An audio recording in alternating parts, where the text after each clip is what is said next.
નમસ્તે વિદ્યાર્થી મિત્રો, ડીજેએન રૂપારેલ માધ્યમિક શાળા છાયા પોરબંદરના ઓનલાઈન ક્લાસીસનો 56મો દિવસ. ગઈકાલે ખરેખર 51 હતા પણ 55 હતા અને ધોરણ 11 કોમર્સના વાણિજ્ય વ્યવસ્થાનો આજે બીજો દિવસ છે.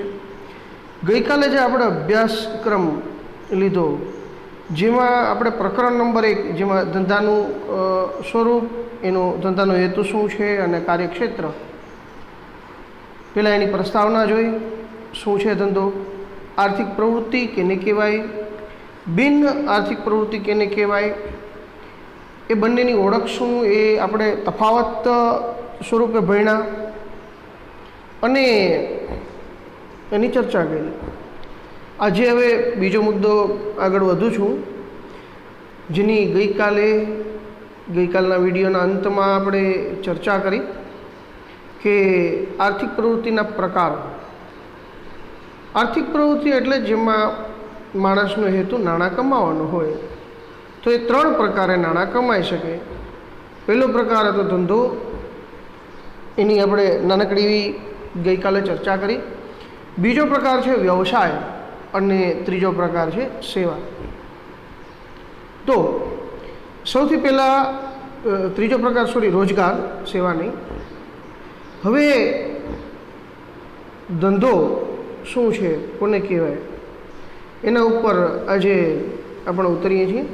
તો આજે જે મુદ્દા કરવાના છે એના એક સારાંશ સ્વરૂપે મેં લખેલું છે પાછળની સાઈડમાં. તો સૌથી પહેલાં ધંધાનો અર્થ કેને કહેવાય. ધંધો સ્વાભાવિક છે, દરેક વ્યક્તિને થોડો ઘણો અછડતો અંદાજ હોય કે ધંધો કોને કહેવાય.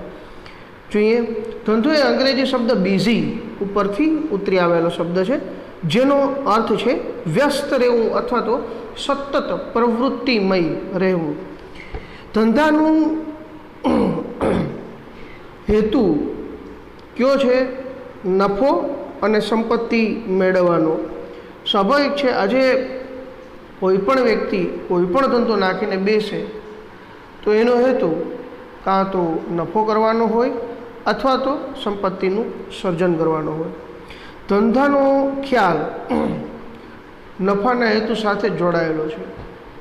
જોડાયેલો છે શબ્દ એટલે જ વાપર્યો છે. આજે કોઈ પણ વ્યક્તિ જ્યારે એવું વિચારે છે કે મારે ધંધો કરવો છે, એનો મતલબ એ વ્યક્તિને એમાંથી નફો જોઈએ છે, તો જ ધંધો નાખવાનો હેતુ હોય. ધંધામાં કોઈ વાર ખોટ પણ આવતી હોય તો સ્પષ્ટ વાત છે. દાખલા તરીકે અત્યારના સમયમાં ચાલતી COVID-19 કોરોના વાયરસ ડિસીઝ 2019 જેનો ફેલાવો મેક્સિમમ 2020માં છે, એને કારણે મોટાભાગના ધંધાઓમાં નુકસાન જાય છે. નુકસાન જાય છે ના નહીં, પણ આર્થિક પ્રવૃત્તિ તો છે જ. નુકસાન જવાને કારણે કંઈ આર્થિક પ્રવૃત્તિ બંધ નથી થઈ જતી. આર્થિક પ્રવૃત્તિ એટલે નફાના હેતુથી કરવામાં આવતી પ્રવૃત્તિ. તમારો હેતુ નફાનો છે પણ તમે નફો નથી કરી શકતા, ધેટ ડઝન્ટ મીન કે તમે આર્થિક પ્રવૃત્તિ નથી કરતા. ધંધાની ટૂંકી પણ સચોટ વ્યાખ્યા નીચે પ્રમાણે આપી શકાય. તો ધંધાની ટૂંકી વ્યાખ્યા એક્ઝેક્ટલી તો કે ધંધો એટલે નફાના હેતુથી કરવામાં આવતી કોઈ પણ કાયદેસર પ્રવૃત્તિ, ગેરકાયદેસર નહીં. પછી ધંધો કેને કહેવાય એનો અર્થ આપણે જાણ્યો. હવે આપણે જેના ઉપર આગળ વધીએ છીએ એ લાક્ષણિકતાઓ, લક્ષણો. ધંધાનું લક્ષણ શું, કઈ રીતે એ ધંધો કહેવાય. નંબર 1, નફાનો હેતુ સ્પષ્ટ છે. ધંધો કરવો છે તો તમારો હેતુ નફાનો જ હોય. ધંધાનો મૂળભૂત હેતુ આર્થિક પ્રવૃત્તિ દ્વારા જ નફો કરવાનો હોય. ધંધો એટલે આર્થિક પ્રવૃત્તિ, તો સ્વાભાવિક છે નફો તમે આર્થિક પ્રવૃત્તિ દ્વારા જ કરવાના છો. ધંધામાં નફો મળતો બંધ થાય તો ધંધો બંધ કરવાની નોબત આવે. કોઈ વ્યક્તિ લાંબા ગાળા સુધી ખોટ ખમીને ધંધો ન કરી શકે. અત્યારની પરિસ્થિતિની અંદર ખોટ છે, સ્વાભાવિક છે. કોઈ ખોટ લાંબો સમય ચાલે ને તો એ વ્યક્તિ એ ધંધો ચાલુ રાખવા વિશે ન વિચારે. ધંધાનું અસ્તિત્વ ચાલુ રાખવા માટે નફો અનિવાર્ય છે. નફો જ ન હોય તો ધંધો ચાલુ રાખવાની શક્યતાઓ પણ નથી. વસ્તુની પડતર કિંમત કરતાં વધુ કિંમતે વેચવામાં આવે ત્યારે એ રકમને નફો ગણાય. ધંધાની કાર્યક્ષમતાને પણ નફાના માપદંડથી માપવામાં આવે છે. બહુ સરસ શબ્દ છે. ધંધાની કાર્યક્ષમતાને પણ નફાના માપદંડથી. તમે નફાથી જ ધંધાને માપી નથી શકતા કે ભાઈ કોઈ ધંધાની અંદર નફાની માત્રા 25%થી વધુ છે તો એ ધંધો યોગ્ય છે. ઘણા ધંધા એવા છે કે જેમાં નફાનું માત્રા બહુ ઓછી હોય પણ વર્કિંગ કેપેસિટી એના ઉપરથી પણ તમે ધંધાને માપી શકો કે ભાઈ કોઈ એક ધંધો છે એ ઓછામાં ઓછા માર્જિનથી કરવામાં આવતો ધંધો છે. ઓછામાં ઓછા માર્જિનથી કરવામાં આવતો ધંધો. આજે ટેલિકોમ કંપનીઓની અંદર એકબીજા વચ્ચે 2 કે 5 પૈસાના ડિફરન્ટથી બિઝનેસ કરવામાં આવે છે પણ એની કાર્યક્ષમતા, કાર્ય કરવાની ક્ષમતા 24 કલાક ભારતના દરેક રાજ્યોમાં ફેલાયેલું, કરોડો લોકો વચ્ચે વેચાયેલું, દરરોજ કંઈક નવા અપડેટ, આ છે એની કાર્યક્ષમતા. તો ધંધાની શક્તિ એની કાર્યક્ષમતા ઉપરથી પણ માપવામાં આવે. નફા ઉપરથી જ માપી શકાય એવું જરૂરી નથી. નફો એ ધંધાની પારાશીશી છે પણ તમે કાર્યક્ષમતા ગમે એટલી હોય, તમારી કાર્યક્ષમતા પાવરફુલ હોય એટલે નફો વધવાનો જ છે. તો આખરે ધંધાને માપવામાં આવતી પારાશીશી, કોઈ પણ વસ્તુને માપવામાં આવતી પારાશીશી, એક મીટર કે ધંધો કેટલો સફળ છે તો એ પારાશીશી એ નફો જ છે. કોઈ પણ ધંધાની સફળતા કે નિષ્ફળતા નફાના આધારે માપી શકાય છે. સેકન્ડ પોઈન્ટ, ધંધાના લક્ષણોનો. વસ્તુ અને સેવાઓનો વિનિમય. તમે ધંધો કરો છો શેનો? કોઈ પણ વસ્તુનો ધંધો કરતા હોય તો સ્વાભાવિક છે વસ્તુ અથવા તો સેવા એ તમે લેવડ દેવડ કરો. આજે હું વેપારી છું તો અનાજ કે ચીજ વસ્તુઓની લેવડ દેવડ કરું છું. એને અર્થશાસ્ત્રની ભાષામાં વસ્તુઓના ખરીદ વેચાણને વિનિમય કહેવાય. અને બીજું છે સેવાનો વિનિમય, કે ઘણા લોકો સેવાઓની લે વેચ કરતા હોય. સેવાઓ લેવી કે સેવાઓ વેચવી. દાખલા તરીકે આપણા ઘરે છાપા નાખવા આવનાર ફેરિયા, તો ફેરિયાઓ દુકાનથી અથવા તો જે તે સ્થળે છાપા ઉતરે છે ત્યાંથી તમારા ઘર સુધી છાપા નાખી જાય છે. તો એ થયો સેવાનો વિનિમય. સેવા તમારા ઘર સુધી પહોંચાડે. એના બદલામાં એ જે કંઈ રકમ લેતા હોય એ સેવાનો વિનિમય થયો કહેવાય. વસ્તુ કે સેવાનું ઉત્પાદન કરી અથવા તો ખરીદી અને તેનું વેચાણ કરવામાં આવે ત્યારે એને કાં તો વસ્તુનું વિનિમય કહીએ અને કાં સેવાનો વિનિમય. આજે વેપારી પણ બીજેથી વસ્તુ લઈને તમને વેચે છે તો એક પ્રકારે એણે સેવા કરી, એના બદલામાં એણે જે તે વસ્તુની મૂળ કિંમતમાં તમારી પાસેથી વધારો માંગ્યો છે. ધંધામાં વસ્તુ અથવા સેવાનો વિનિમય સંકળાયેલો હોય. ધંધો છે એટલે વસ્તુ કે સેવા એની લેવડ દેવડ એટલે કે વિનિમય એવા હોવાનું જ છે. વસ્તુમાં ભૌતિક સ્વરૂપની વસ્તુ અને સેવામાં અદૃશ્ય કે અભૌતિક સેવાઓ. ધંધાની અંદર 2 વસ્તુઓની લેવડ દેવડ થાય. લેવડ દેવડ માટે આપણે વાણિજ્ય વ્યવસ્થાનો શબ્દ છે વિનિમય. તો વિનિમય કાં તો વસ્તુનો હોય કાં સેવાનો હોય. સેવાઓ માટે અભૌતિક. જો વસ્તુ છે કોઈ પણ ઘઉં, ચોખા, બાજરો કોઈ વેપારી વેચે છે તો એ થઈ ભૌતિક વસ્તુઓ, અને તમને સેવા કોઈ પણ બાબતની આપે છે તો એ થઈ અભૌતિક વસ્તુઓ. એની લેવડ દેવડ એટલે કે વિનિમય થાય છે. હવે હું લેવડ દેવડની જગ્યાએ વિનિમય શબ્દ વાપરીશ કારણ કે હવે આપણે કોમર્સની અંદર અભ્યાસ કરીએ છીએ. દાખલા તરીકે ઇલેક્ટ્રોનિક સાધનોનું ઉત્પાદન કરતી કંપનીઓ ભૌતિક વસ્તુઓ વેચે છે. સ્વાભાવિક છે. તમે આજે ઇલેક્ટ્રોનિકની ચીજ વસ્તુઓ લીધી છે, ટીવી છે, ફ્રીજ છે, વોશિંગ મશીન છે. હવે તમારા ઘરમાં જે ઇલેક્ટ્રિસિટી આવે છે, વીજળી ગમે તો એ તમને સેવા પૂરી પાડે છે. તો એ સેવાનો વિનિમય થયો જેનું ઉદાહરણ છે. એટલે ધંધાનો બીજું લક્ષણ હતું વસ્તુ કે સેવાનો વિનિમય. ત્રીજું છે જોખમ અને અનિશ્ચિતતા. ફરી પાછું ધંધાનું સૌથી મહત્ત્વનું એક લક્ષણ છે જોખમ અને અનિશ્ચિતતા. આજે તમે ધંધો લઈને બેઠા છો તો જોખમ આવવાનું જ છે.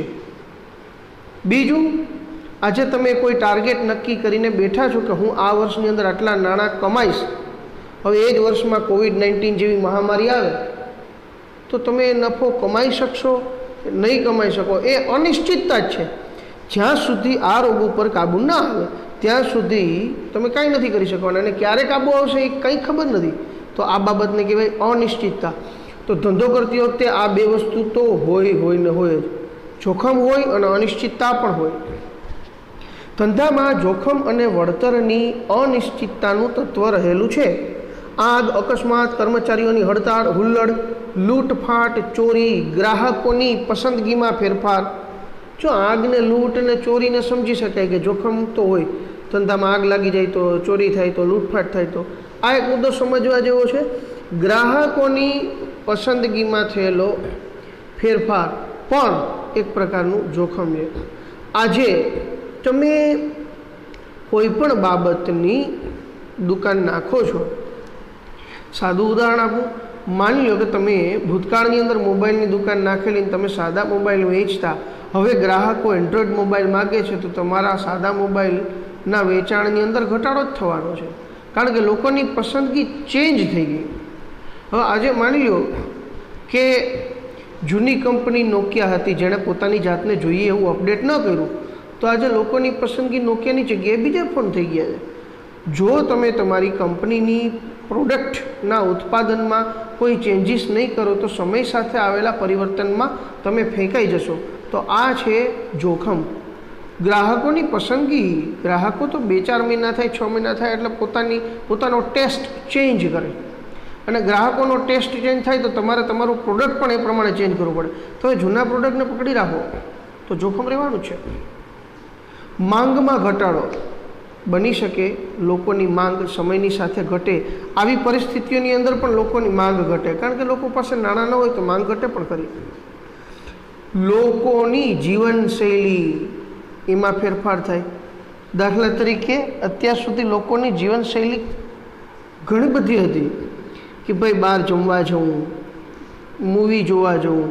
હવે આ જે રોગ માર્કેટમાં અત્યારે ફરે છે એમ તો ન કહેવાય, પણ ફેલાયેલો છે, એને કારણે લોકોની જીવનશૈલી બદલાઈ ગઈ. ભાઈ આવા સમયે મૂવી જવાનું જોખમ ન ખેડાય, અથવા તો હોટલ કે રેસ્ટોરન્ટમાં જમવા જવાનું જોખમ ન ખેડાય. તો એ લોકોની જીવનશૈલી બદલી તો આ ધંધાને અસર થાય. બીજું, રુચિ, ટેવ. કોઈ વ્યક્તિની ટેવની અંદર ચેન્જીસ આવે તો એને કારણે પણ તમારા ધંધાને અસર થાય. કોઈ વ્યક્તિ ઘણા સમયથી આઈસ્ક્રીમ ખાવાનો શોખીન છે અને એ વ્યક્તિને ડાયાબિટીસ ડિટેક્ટ થાય તો આઈસ્ક્રીમ બંધ કરી દે, તેને કારણે તમારા ધંધાને પણ 5-10% અસર થવાની છે. તો આવા જોખમો પણ રહેલા છે. બીજું, હરીફાઈ. આજે માર્કેટની અંદર તમે કોઈ પણ ધંધો કરતા હોય એટલે બીજાની સાથે તમારે સ્પર્ધા તો રહેવાની જ છે, અને સ્પર્ધામાં ટકવા માટે તમારે કંઈક ને કંઈક નવું કરવું પડે. ન કરો તો તમે જોખમ ખેડો છો, એ સ્પષ્ટ થાય. પછી ટેકનોલોજીમાં પરિવર્તન. સ્વાભાવિક છે, હમણાં જ ચર્ચા કરી કે નોકિયા જેવી દુનિયાની સૌથી શ્રેષ્ઠ કંપની ટેકનોલોજીમાં ચેન્જ ન કરી શકી. એન્ડ્રોઈડના આખી દુનિયા જ્યારે એન્ડ્રોઈડમાં જતી હતી ત્યારે નોકિયા એન્ડ્રોઈડ તરફ જવામાં થોડીક મોડી પડી, તો આજે માર્કેટમાંથી નોકિયાનું નામ ભૂસાઈ ગયું. તો આ બધા માનવસર્જિત જોખમો રહેલા છે. બધા માનવસર્જિત જોખમો છે, ટેવ, રુચિ, રસ, ટેકનોલોજીમાં ફેરફાર, હરીફાઈ. પણ એ સિવાય કુદરતી જોખમો પણ છે. સુનામી, ધરતીકંપ, વાવાઝોડું, એવું એમાં સ્વાભાવિક છે, આવી ઘટના થાય તો ધંધાને અસર થાય. આ જોખમો ધંધાની આવક ઉપર બહુ ખરાબ અસર કરતા હોય છે. વિવિધ પ્રકારના જોખમને કારણે ધંધા દ્વારા મળતું વળતર પણ અનિશ્ચિત હોય. હવે જોખમ હોય એટલે થાય શું કે તમારે ઓછા નફાથી ધંધો કરવો પડે, અને નફો ઓછો રાખો તો સ્વાભાવિક છે તમારી આવક ઓછી થઈ જાય, તો તમારું વળતર અનિશ્ચિત થયું. ધંધાનો હેતુ નફાનો હોવા છતાં જોખમને કારણે ક્યારેક નુકસાન પણ થાય છે. પછીનો ચોથો મુદ્દો છે ધંધાના લક્ષણોનો, તૃષ્ટિગુણનું સર્જન. તૃષ્ટિગુણ મીન્સ સંતોષ. હવે સ્વાભાવિક છે, આજે તમે કોઈ પણ ધંધો કરો છો તો તમારા ગ્રાહકોને એને કારણે સંતોષ થવો જરૂરી છે. હવે જો તમારા ગ્રાહકો તમારી પ્રોડક્ટને કારણે સંતોષ ન પામી શકતા હોય તો તમારા ધંધા તરફ વળવાના નથી. આજે તમે કોઈ પણ ધંધો કરો છો, દાખલા તરીકે તમે કોઈ વેપારી છો, તમે પ્રોડક્ટ વેચો છો કોઈ પણ કંપનીની, અને એ પ્રોડક્ટમાં ખામી નીકળે તો તમે ગ્રાહકને બદલાવી આપો તો ગ્રાહકને તમારાથી સંતોષ થાય. સંતોષ મીન્સ તૃષ્ટિગુણ. પણ એને બદલે જો તમારા જવાબમાં થોડી ઘણી પણ તોછડાઈ આવશે ને તો એ ગ્રાહક બીજી વખત તમારી દુકાને નહીં આવે. તો તૃષ્ટિગુણનું સર્જન પણ ધંધાનું એક લક્ષણ છે. તમારે તમારા ગ્રાહકને તૃષ્ટિ સંતોષ આપવો પડે તો જ ધંધાને લાંબા ગાળા સુધી સફળતાપૂર્વક નફા સાથે ચલાવી શકાય. ગ્રાહકનો સંતોષ એ જ સૌથી મહત્ત્વનું લક્ષણ છે. તો વસ્તુ કે સેવાની ઉપયોગિતા દ્વારા તેનો વપરાશ કરનારને સંતોષ આપવો એટલે જ તૃષ્ટિગુણનું સર્જન કરવું. સ્વરૂપ, સ્થળ અને સમય, 3 રીતે તૃષ્ટિગુણનું સર્જન થાય છે. જો મિત્રો, સ્વરૂપ તો ઘણી વખત એવું હોય જે તે ચીજવસ્તુ તમે વેચો છો ને એનું સ્વરૂપ એ તૃષ્ટિગુણનું સર્જન કરે. એક સમયે સાદા દેખાતા મોબાઈલને આજે લુકની અંદર સુપર દેખાતા મોબાઈલ, તો એ તમારી પ્રોડક્ટનું સ્વરૂપ. તો એને કારણે ગ્રાહકને સંતોષ થાય કે ભાઈ આવો દેખાતા મોબાઈલ કરતાં મને આ રીતનો દેખાતો મોબાઈલ વધુ પસંદ છે. કોઈ પણ વસ્તુ આજે તમે ખરીદો છો તો એનો લુક એટલે કે સ્વરૂપ એ ગ્રાહકને સંતોષ આપતો હોય. ખખડધજ સ્વરૂપ હોય તો ગ્રાહકો ઓછું પસંદ કરે. બીજું, સ્થળ અને સમય. સ્થળ પણ ગ્રાહકોને સંતોષ તો આપતો જ હોય છે. દાખલા તરીકે તમે ટીવી કે ફ્રીજ લેવા જાઓ છો, હવે એની દુકાન ગ્રાઉન્ડ ફ્લોર ઉપર હોય તો તમને વાંધો ના આવે, પણ 3 માળ ઉપર હોય તો ત્યાં જવામાં, ત્યાંથી વસ્તુ ખરીદવામાં લોકોને કાં તો કંટાળો આવે ને કાં સમય વેસ્ટિંગ લાગે કે ભાઈ એટલું બધું ઉપર શું કામ જવું, નીચેથી જ મળી જાય છે, એ જ ભાવે મળે છે. બીજું કે ઘણી વખત એવું પણ બનતું હોય કે તમે કોઈ એક વસ્તુ ગામમાંથી લેવા જતા હોય ને એ જ ભાવે તમને તમારી નજીકમાંથી મળતી હોય તો લોકો સ્થળની પસંદગી પહેલી કરે, એને સંતોષ થાય ભાઈ એટલું દૂર શું જવું, અહીંયા એ જ ભાવે મળે છે. અને ત્રીજો મુદ્દો છે સમય. આજે તમે ગ્રાહકને એના સમય મુજબ માલ પહોંચાડી દો તો ગ્રાહકને સંતોષ થાય, પણ ગ્રાહકના સમય મુજબ તમે માલ ન પહોંચાડો તો ગ્રાહકને સંતોષ નથી થતો. તો સ્વરૂપ, સ્થળ અને સમય, આ 3 મુદ્દા તૃષ્ટિગુણના મહત્ત્વના બને છે. તમારા ગ્રાહકને આ રીતે સાચવવો પડે. કાચા માલનું તૈયાર માલમાં રૂપાંતર થાય. કાચો માલ માર્કેટમાંથી તમે કોઈ પણ કાચો માલ લઈ આવો છો, દાખલા તરીકે પાપડનો બિઝનેસ કરો છો તો તમે એ પ્રમાણે અડદ છે કે બીજા કોઈ લોટના તમે પાપડ બનાવો તો કાચા માલનું તૈયાર માલમાં રૂપાંતર થાય, અને એ રૂપાંતર થયા પછી એને વપરાશ યોગ્ય એટલે કે બનાવ્યા પછી પાછું તડકામાં તમારે એને સુકાવા દેવા પડે, તો ત્યારે એ સ્વરૂપ તૃષ્ટિગુણનું સર્જન થયું, એટલે કે એનું સ્વરૂપ યોગ્ય બન્યું. તો એવું મોબાઈલ કંપનીઓમાં બને, વાહનોમાં બને, વાહનોના લુક, પછી ઘર, તો આ બધામાં લુક મીન્સ સમયની સાથે એને તમે એક યોગ્ય ડિઝાઇન આપો. માલના ઉત્પાદનના સ્થળેથી ઉપભોક્તાના સ્થળ સુધી લઈ જવામાં આવે એટલે સ્થળ તૃષ્ટિગુણ. જે ઉત્પાદન કરે છે ત્યાંથી વાપરે છે ત્યાં સુધી તમે લઈ જાઓ છો તો તમે એટલું ગ્રાહકને સંતોષ આવે, તમારે દૂર ધક્કો ખાવાની જરૂર નથી. અને માલની જરૂરિયાત ન હોય ત્યારે એનો સંગ્રહ કરી અને જરૂરિયાત સમયે, તો જો આ એક મુદ્દો થોડોક અલગ છે સમય તૃષ્ટિગુણનો, કે આજે ઘણી ફોર એક્ઝામ્પલ સાદું ઉદાહરણ આપું, એ યોગ્ય તો નથી પણ સમય તૃષ્ટિગુણ તો ગણાય. દાખલા તરીકે ઉનાળો પૂરો થઈ ગયો છે, હવે કોઈને કેરીનો રસ ખાવાનું મન થાય તો કોઈ કંપની એવી હોય કે એ પોતાના ડીપ ફ્રીઝની અંદર કેરીનો રસ સાચવીને રાખે અને આવા સમયે વેચે, તો એ સમય તૃષ્ટિગુણનું સર્જન છે.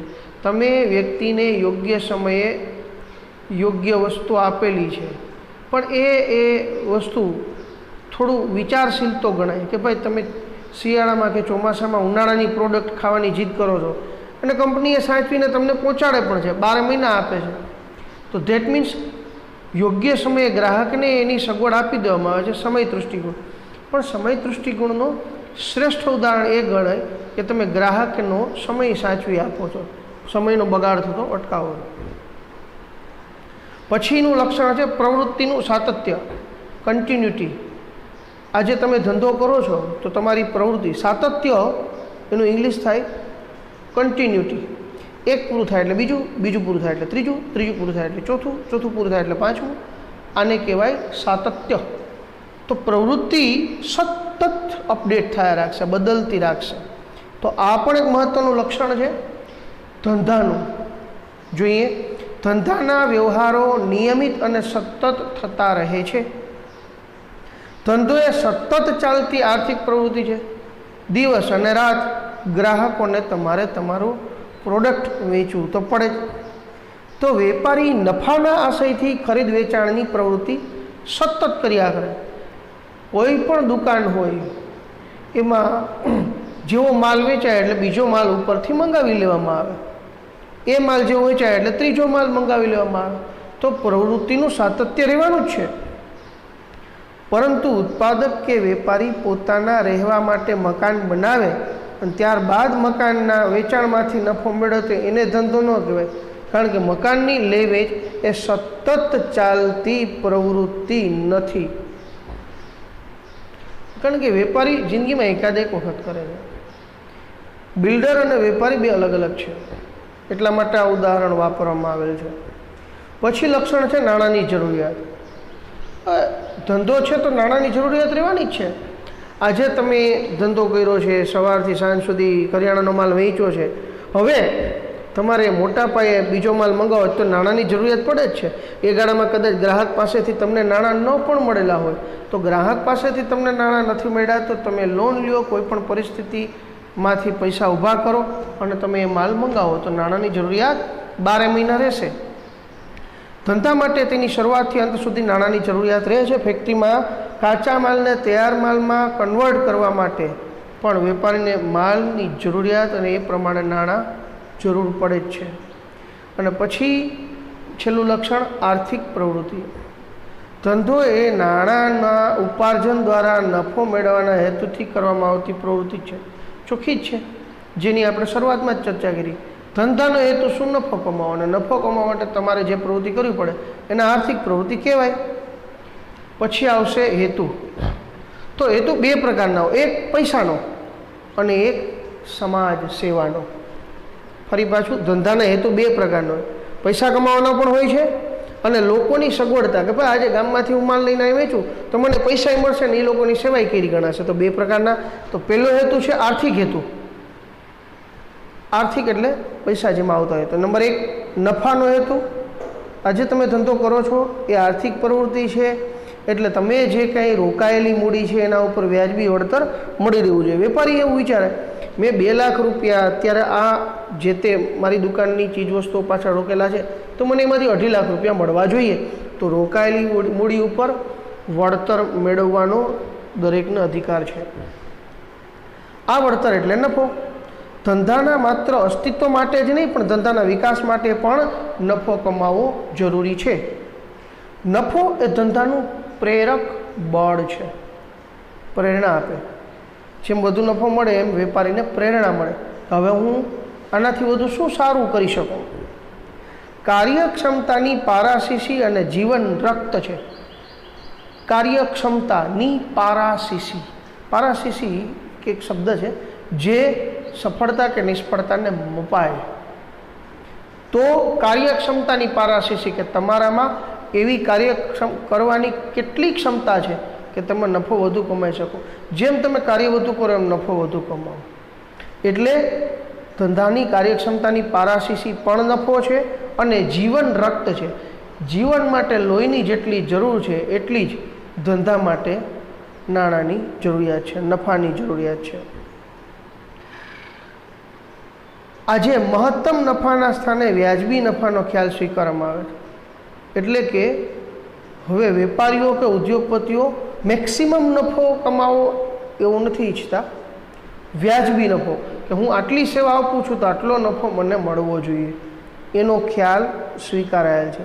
વ્યાજબી નફો કમાવાને કારણે ધંધાકીય એકમ એટલે કે તમારી પેઢી કે દુકાન કે ધંધો સમાજમાં સ્વીકૃતિ મેળવવા માટે અને હરીફાઈમાં ટકી પણ શકે. તમે મહત્તમ નફો લેવાની જગ્યાએ જો વ્યાજબી નફો લેતા હોય તો માર્કેટમાં ટકી શકો, નામય કમાઈ શકો અને સફળતા પણ મેળવી શકો.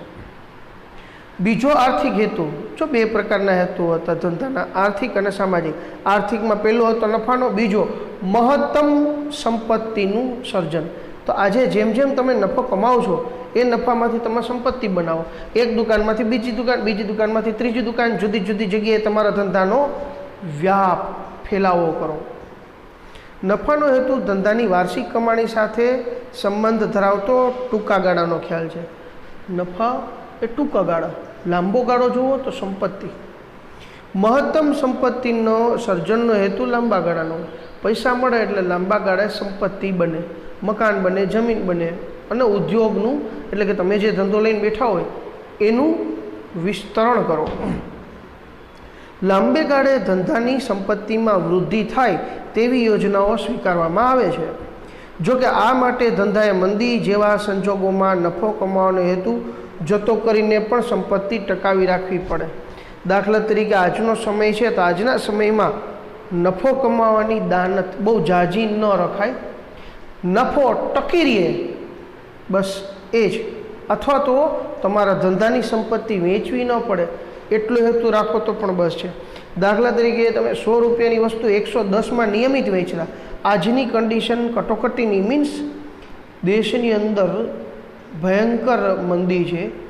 આવી પરિસ્થિતિની અંદર જો તમે વધુ નફો કમાવાનો હેતુ રાખતા હોય તો અયોગ્ય છે. તો કરવું શું? તો કે તમારું ઘર ચાલી શકે એટલો ઓછામાં ઓછો નફો કમાવો, જેથી તમારી સંપત્તિ તમારે વેચવી ન પડે. સંપત્તિ જાળવી રાખવાનો હેતુ આ હોવો જોઈએ. ક્યારે? મંદીના સમયે. મહત્તમ સંપત્તિના સર્જનનો હેતુ એ માલિકના આર્થિક લાભ સાથે સંકળાયેલો છે ને આર્થિક લાભ તેજીની અંદર મળી શકે. પછી અન્ય આર્થિક હેતુઓ પણ છે ધંધાના. આર્થિક હેતુઓમાં અન્યમાં કોણ છે? તો કે વિકાસ કરવો. સ્વાભાવિક છે, તમને નફો મળે એટલે તમે વિકાસ કરવાના જ છો. બજારનો વિસ્તાર કરો. એક સમયે બજાર કોઈ નાનકડા એરિયામાં હતી, એ જેમ જેમ સંપત્તિ વધતી ગઈ એમ બજારનો એરિયા એક્સપેન્ડ થતો ગયો, વિસ્તરાતો ગયો. ઉપલબ્ધ સાધનોનો શક્ય એટલો શ્રેષ્ઠ ઉપયોગ કરવો. સ્વાભાવિક છે, તમારી પાસે નફો કરવા માટે જેટલા સાધન છે, તમારી દુકાન છે તો તમારી પાસે સ્કૂટર છે તો તમારા માલને સ્કૂટર ઉપર વેચો. એટલે એનો મતલબ એવો થયો કે તમારી પાસે જેટલા સાધનો છે એ બધા સાધનોનો તમે પૂરેપૂરો ઉપયોગ કરી લો છો. અને આધુનિક ટેકનોલોજી અપનાવી. આવા આજના જમાનામાં તમે જે અભ્યાસ કરો છો એ મોબાઈલથી કરો, તો આ આધુનિક ટેકનોલોજી અપનાવવી પડી. ક્યારેક તમારે આધુનિક ટેકનોલોજી અપનાવવી તો પડે જ. આ બધા થયા આર્થિક હેતુ. હવે સામાજિક હેતુઓ ક્યાં ક્યાં છે? તો કે મિત્રો સામાજિક હેતુઓ 5 છે. એને આપણે કાલે ભણશું. એટલે આજના દિવસે હું અહીંયા મુદ્દો પૂરો કરું.